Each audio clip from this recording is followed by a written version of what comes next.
grandfathers or those who are indeed father figures. Taking the role of fatherhood is, of course, something that is so deeply intimate to us as human beings, but there are many who fulfill those roles of fatherhood who are indeed not fathers biologically. So it's important, as Steve has done earlier, to recognise those gentlemen as well. A couple of years ago, I preached on Mother's Day. I had the privilege of preaching on Mother's Day at my former church. Obviously, preparing that and trying to discuss the concept of biblical motherhood and femininity and everything that goes with that, I thought it was going to be an absolute train wreck. Nevertheless, it was quite well received by the women in that church, and they were all quite grateful for the message. And so my sincere prayer and hope is that this morning's message will go at least remotely close to that as well. We've looked at the brevity, we've looked at the entirety now of Psalm 103, and this morning I'd like to focus particularly on what was kind of the centre point of those two readings, namely verse 13. Fortunately for us this morning, we're going to be staying pretty central to this particular text. I'll be referencing other passages or verses of Scripture along the way, but you will be able to dial in and keep yourselves here focused on Psalm 103. But to read again this morning's focus point, we see in verse 13 the following. As a father shows compassion to his children, so the Lord shows compassion to those who fear him. What's interesting about this particular part of the psalm, because if you take a bit of a step back and look at the kind of direction or flow of the overall psalm, you see first off in the first, I suppose, 5 verses roughly, a very kind of first person perspective, from the house of David, bless the Lord, O my soul, referencing for sort of going upward. You then see this transition following from verse 6 all the way through to verse 13, where we're looking at here a more upward perspective. You see, indeed, talking about the characteristics of God, and particularly in this case, actually pragmatic actions on the part of God. Nevertheless, this is the point that we'll be focusing on. The reason why I've chosen this particular verse is not just because of the fact that it references the word Father in that particular verse, although of course that is pertinent, but rather there's a very interesting duality which I believe will become apparent to us as we explore this particular verse and the kind of themes or motifs that precede it. Indeed, when talking about the concept of fatherhood, it's important to provide a caveat for you this morning, given the fact that I'm not actually a father. And so the temptation might be for some of you to think, what would he know about fatherhood? Now, despite the fact that that would not be a legitimate concern, and it's not one that I would fault you for, I would caution you against engaging in what's known as the experience fallacy, which is a logical fallacy wherein one views that the only way to know something in the world is to have actually experienced it in the first person. There are many things that human beings have not experienced, but yet we can know quite well. And indeed, Scripture is held in the highest view that we do here at this church.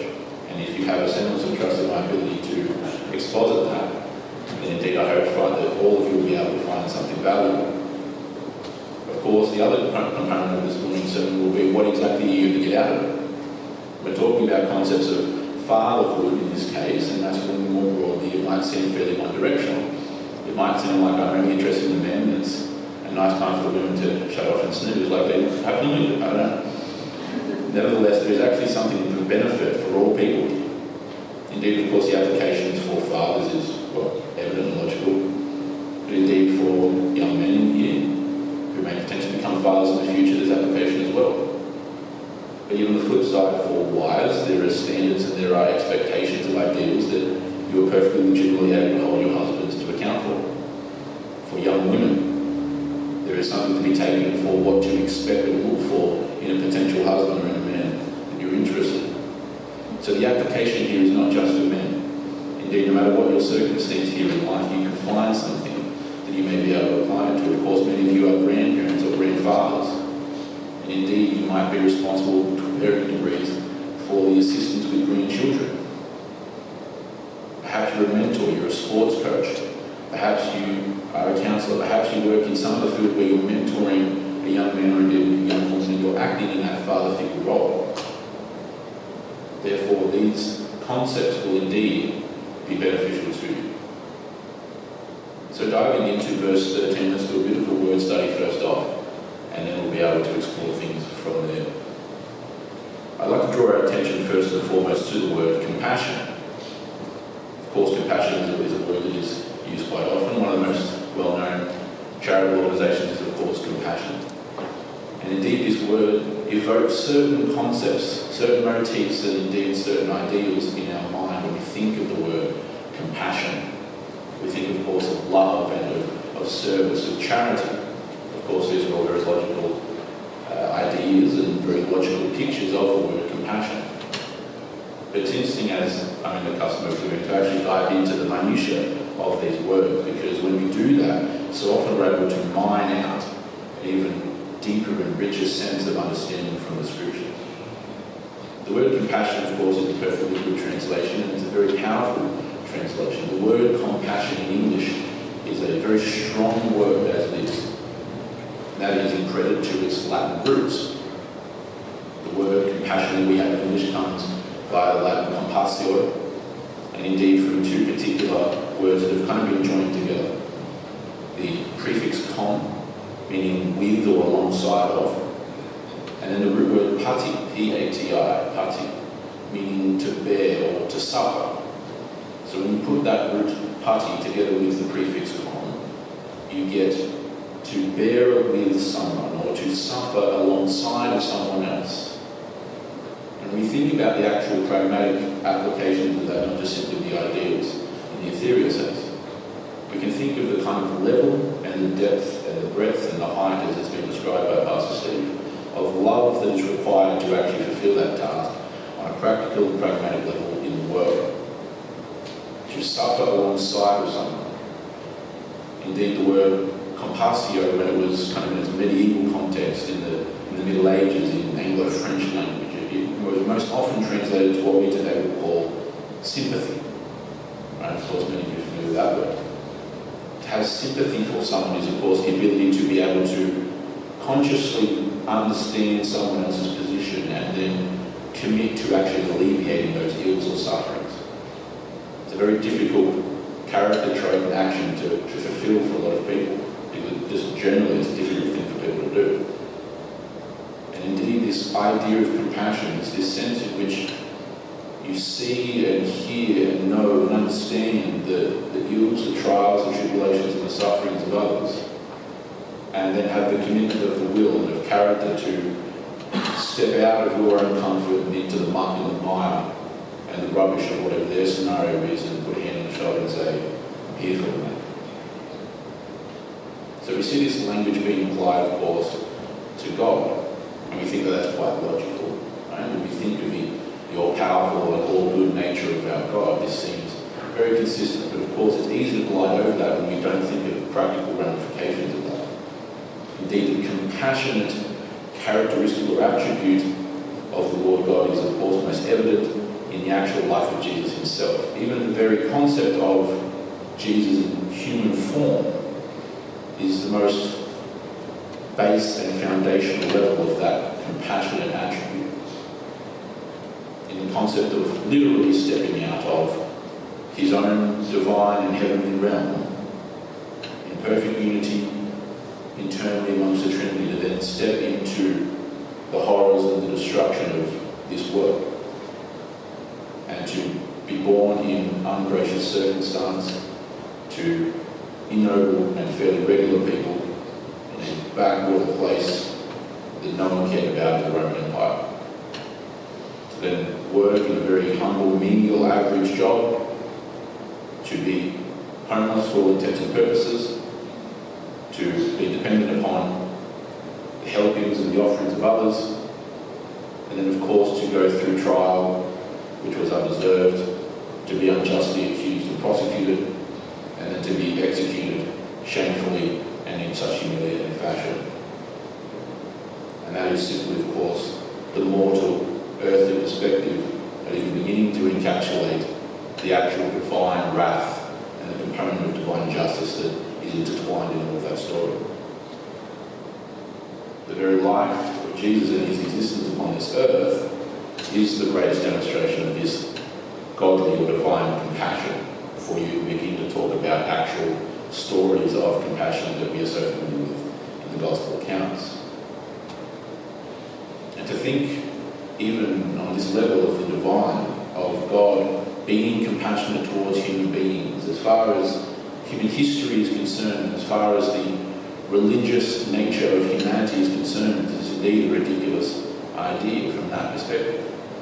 We've explored the fact many times from this book that throughout history, the various pagan machinations of religion around the world, from the Egyptian to the Assyrian to the Babylonian to the Greek to the Roman to the Norse to the Amazonian to the Aztec to the Chinese and all over, the concept of God or the gods demonstrating unwarranted and unmerited compassion to humanity is a joke. Of course, the grand story of Greek mythology is one giant escapade, so it were, in the in-workings and the infightings of the gods and the using of humanity as their new playthings.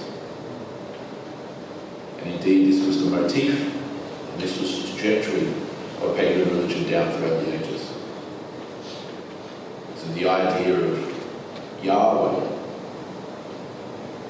unprompted, unprovoked, unmerited, in this demonstration of compassion, both theologically, kind of philosophically and ethereally, but then also in a very, very, very pragmatic way, is something that should jump off this page as entirely rare and unique as far as the standards of ancient literature are concerned. And it's vital that we see the depth of what's actually being said here in the context of history in order to truly appreciate what we are receiving from such an ancient text. Indeed, if this then informs our understanding, this then further becomes even more incredible and interesting to us. Because we see in this classic Hebrew parallelism that as a father demonstrates compassion to his children, so too does the Lord demonstrate compassion to those who fear him. Now, in simple terms, the concepts of love, compassion, charity, kindness, nicety doesn't exactly come into our minds immediately when we think of the concept of fear, of being afraid, of being terrified. And of course, this word fear is, at least from an individual standpoint, one of the most commonly used words in the Old Testament. It's one of the most widely used, is a better way of explaining it.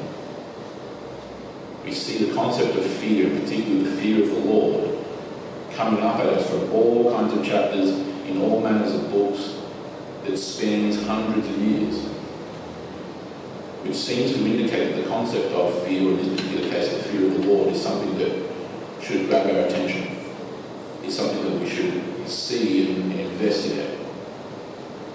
Now, of course, when we think of fear, we think of the very visceral, very guttural concept of fear. We think of kind of very basic and on-the-nose definition of fear, namely being afraid, or in an amplified sense, as is so often the case in Hebrew, being terrified, being truly terrified. And that's often the case when you actually investigate the Hebrew. It's not just simply being scared or timid, it's a genuine sense of fear. The imagery that is so often used in Al-Flah is the concept of flaming nostrils of the bull. When you think of the concept of anger, fear, wrath, there's a steaming, boiling anger. And this isn't unfamiliar to this passage, because we see even a few verses earlier wherein it reads, verse 9, "He will not always chide, nor will he keep his anger forever." Now, of course, that's a good thing, and that's a very positive thing for us. But the very wording of that he will not keep his anger forever, assumes that there actually is anger. That anger won't go on forever, but there is anger. It says that he will not always chide, but he will sometimes chide. He will sometimes rebuke and discipline and so on. And so this kind of intertwining of seemingly opposite or contradictory attributes and characteristics is really what forms the basis of certainly verses 6 to 13/14, were particularly kind of the thrust of this morning's message. And it's very important that we see that. Because what we're ultimately seeing here, in terms of these attributes and really pragmatic kind of expressions or outworkings of those attributes, is a sense of duality. It's a sense of well-roundedness, to put it in that kind of phraseology. You see here, of course, is this incredible language that is loving and demonstrates this loving kindness to all, and that, as even just preceding verse 13, that as far as the east is from the west, so far has he removed our transgressions from us. And Steve did a brilliant job of explaining that, how that works in that motif. And it's interesting to even consider on that point in brevity the concept of that. If you started here and began travelling to the west, how long would it be before you eventually couldn't go any longer? The answer is never on a spherical earth. You can keep going west forever and ever and ever.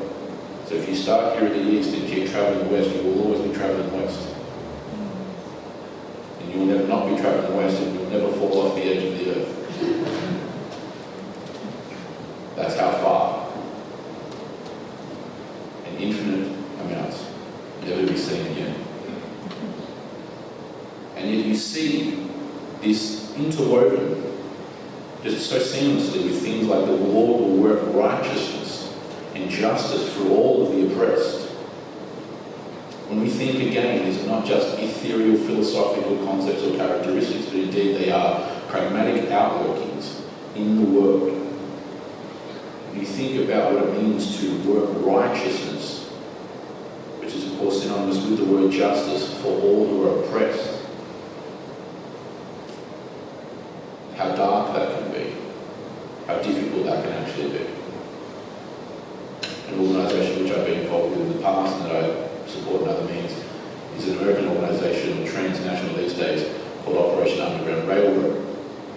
The Underground Railroad was, in its original context, a line of tunnels and channels from the deep antebellum slavery south in the United States up into the free states of the north, where northerners would help escape slaves free and into liberty via these channels and tunnels. In the modern context, Operation Underground Railroad works in anti-human trafficking and anti-child sex trafficking. It's headed up by a former Homeland Department Special Agent from the United States, and it's filled with former FBI, law enforcement, military special operations. And these men work in collating all the intelligence, and they collate target packages on child predators and cartel traffickers and so on and so forth. And often because of their skill set and their background in either law enforcement or in special operations from the military, they're often called to then go on police raids and capture these targets. Now let's think about how dark working in stopping predators from sex trafficking children might be. Let's think about the kind of things you would see.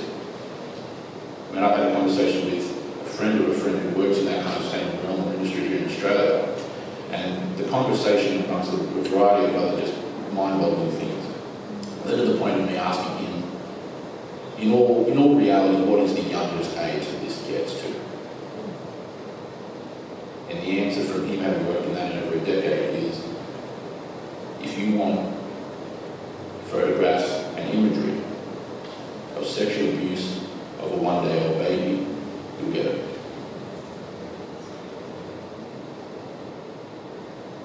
The darkness, the horrifying evil,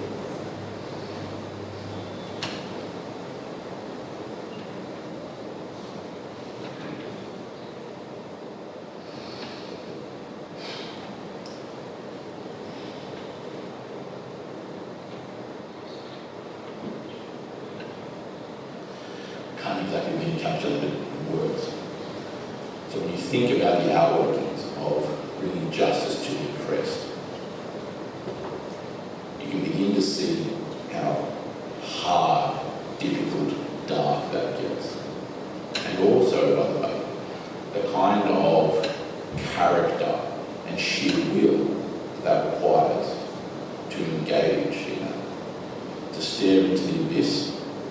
to not become the kind of monster that you're fighting. And yet this is seamlessly juxtaposed with showing loving kindness and being forgiving and merciful. The very same God who rescues and frees the oppressed is the same God who tends for the birds in the trees. This is incredible, because it's painting for us an image of almost two extremes and things that we don't normally associate, but rather are not, in this case, two different gods.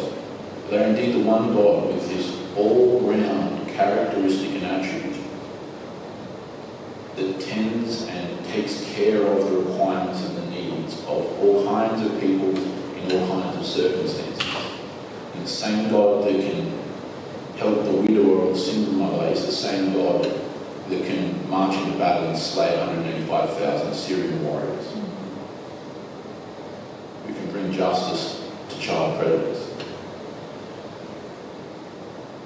It's incredible. This is all from the concept of fatherhood, of tending for those who are his children. And again, still keeping in mind, this is in relation to those who fear him. Why in the world would such a loving God who can demonstrate this kind of real-world compassion be someone who anyone fears? Well, of course, it's important to understand that there's a reason for this fear. Whether you're talking about this on a theological level or even talking about this kind of more horizontally between human beings, the concept of fear and being afraid of some other human being, in this case, to put it in to kind of paint a picture for you, is predicated inherently upon the idea of respect. Many of you know that I've been training and fighting in mixed martial arts for years. An inherent component of that sport, for those who do it for sport or those who train in that way, is a sense of respect for the opponent, not just simply kind of out of good sportsmanship, which is all nice and well, but out of an understanding that this other man is capable of severe violence, and they're capable of doing things to another human body that automatically warrant respect. A respect for their capabilities. That's why people like me or the guys that I train with would be the last people on earth to ever get into a bar fight. Because we understand that, for starters, you have no idea what someone else is capable of. Most of the guys when I started training used to train down in Macquarie Park. Right? So it's a university town rather than Macquarie Uni. Right? Most of the guys I trained with were 5'8", maybe 70 kilos, sopping wet Asian students. Super nerd assassins. Right? Absolute wizards in academia, HD averages, and they come out of class, get changed, and they go and beat dudes to a pulp. Because of their intellect mainly, and their ability to figure out how to put human body into positions it doesn't want to be in. But if you walk past them on the street, you would never know what that person is capable of. And all those dudes, bar a few of them, would be the kind of person that some other brazen dude with a lot of alcohol in him, who's probably my size, would try and talk smack to and try and fight. And if he would do that, he'd be signing his death warrant. And so the concept of fear automatically has a sense of respect for the actual power that that other person, or in this case God, is able to bear down upon. The reason why one should fear God is because of the fact that he sits upon the judgment seat. He is the divine judge, the grand justice of all the world. And his ability to, in the blink of an eye, do whatever he wants with you in any way, shape or form should bring a sense of respect and awe, and in conjunction with that fear, to respect for that level of just incomprehensible power and capability. That's the kind of concept that is pretty broad when we understand the fear of the Lord. It doesn't have to be an actual, like, petrified sense of terror, right? It's a sense of awe and respect for the power. Not even just the position, the actual pragmatic power. And so again, thinking of how this relates to fathers or men more broadly, we are seeing here, as I described earlier, with the concept of bringing justice to the oppressed versus loving kindness and an everlasting loving kindness. Here the concept of compassion, right? Even a motif, by the way, that just broadly, this is based on, this is just averages, not obviously in every single circumstance, but is on average more associated with femininity and with womanhood. But you then see that in the very same sentence as the idea of fear. And that's what I was explaining earlier about this concept of duality. You're seeing concepts that are seemingly opposite being placed together in a sense of whole and a sense of well-rounded characteristic and attribute. And when we think about the concept of fatherhood for fathers, for men, we should begin to see how this informs the kind of character first and foremost, the will that comes forward from that character, and then the pragmatic results of that should take place in fathers or men's lives.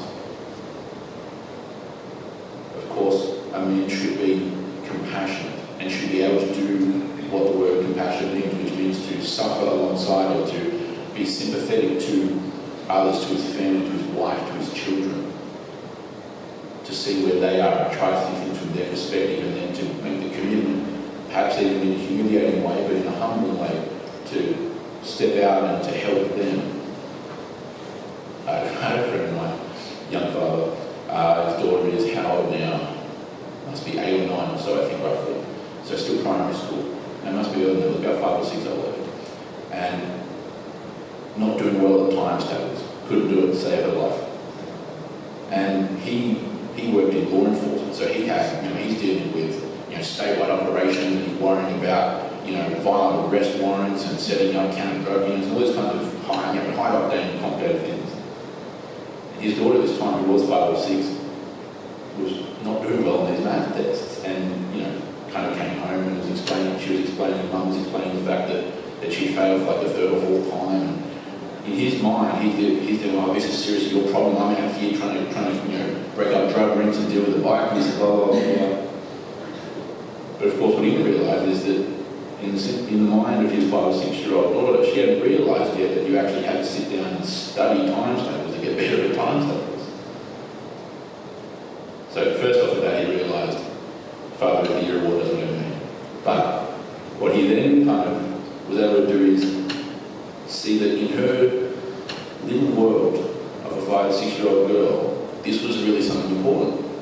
Because her little world is get up, have breakfast, go to school, play with friends, etc., etc. And for a 5 or 6-year-old daughter, failing the math test and the ridicule or the bullying that came from being the dumb little girl was something that was her whole world, because her world's small, this is a big problem in that little world.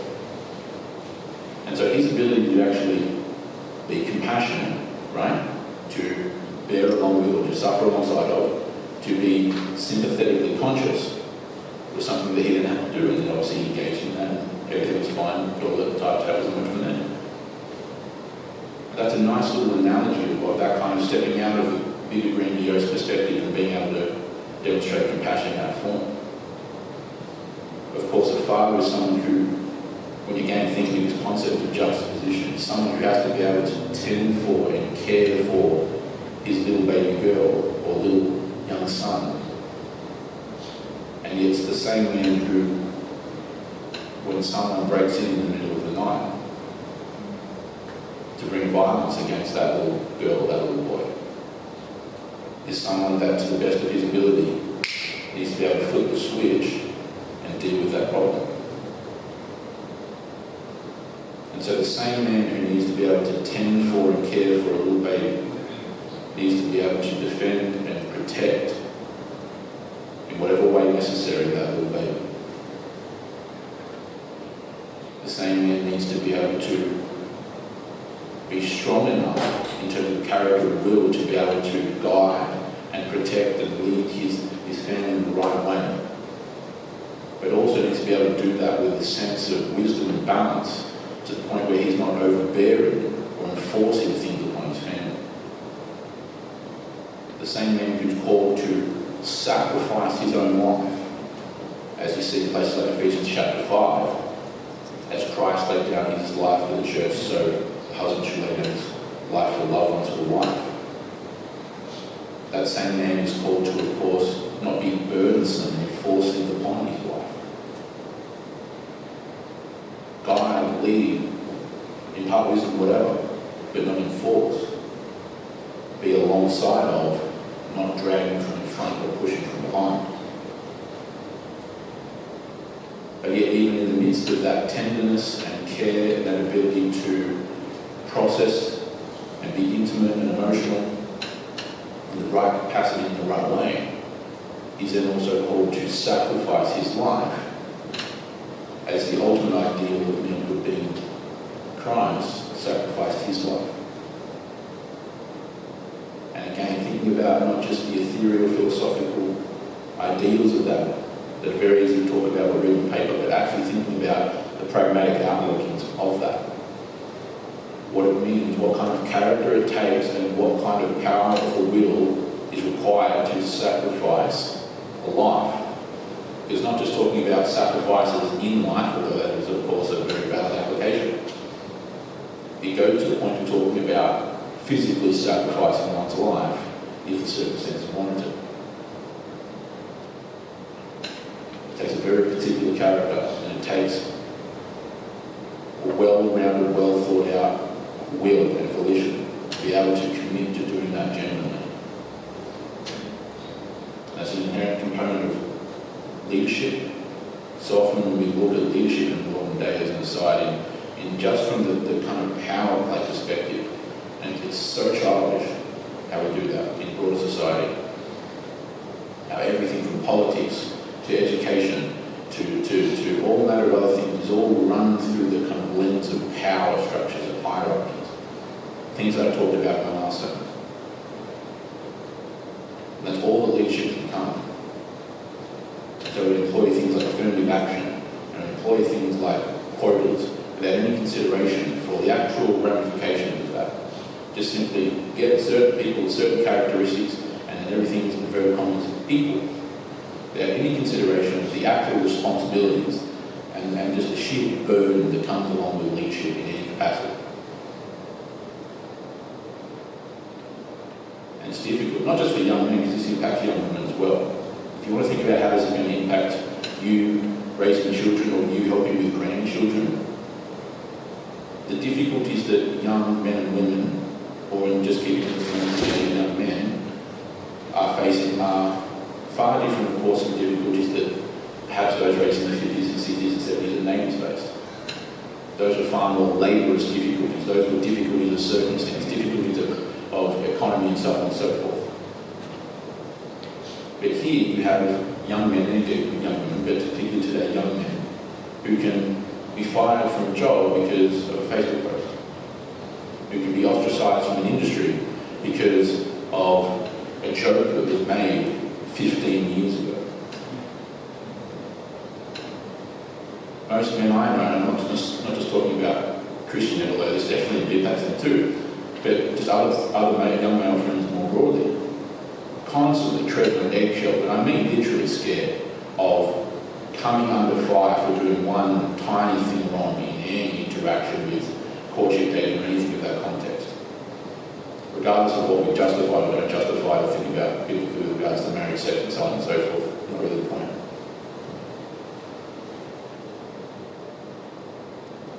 This is so bad for society, this kind of atmosphere and this kind of trajectory of just bitterness and vengeance. And then when you consider how that interplays into the idea of fatherhood, and most media being filled, if you see sitcoms or other television, how the disproportionate balancing of the dumb punchline dad in the storybook, Now, of course, yes, the reason for that is trying to, in terms of practically, trying to account for the way in which women were depicted, particularly displayed in the 20s, 30s, 40s, and 60s, something which I don't agree with. And something which, yes, women were depicted poorly in media in the past. You see this ridiculing of the concept of fatherhood, of being even strong in any given sense.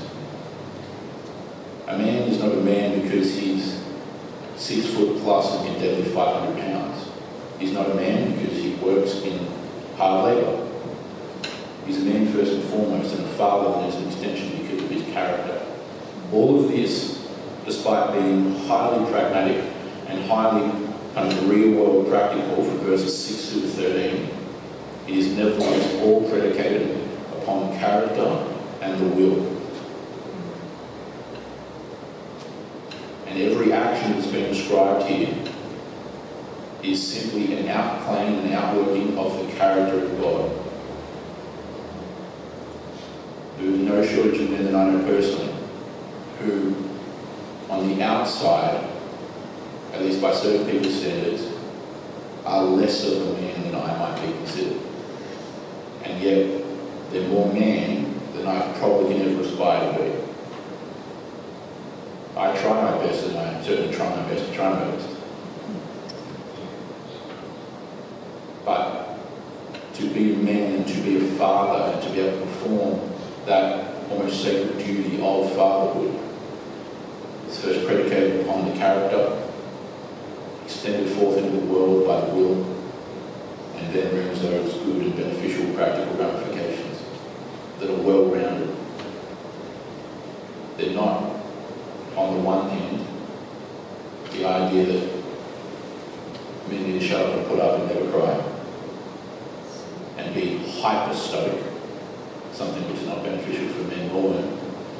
And then on the flip side, the giant overreaction which is present in the modern 21st century postmodern West, which is that men are supposed to apparently be hyper-emotional, super vulnerable, milk-sop dudes. Which is not speculation, 100% what young men my age have been told, as I've been told it.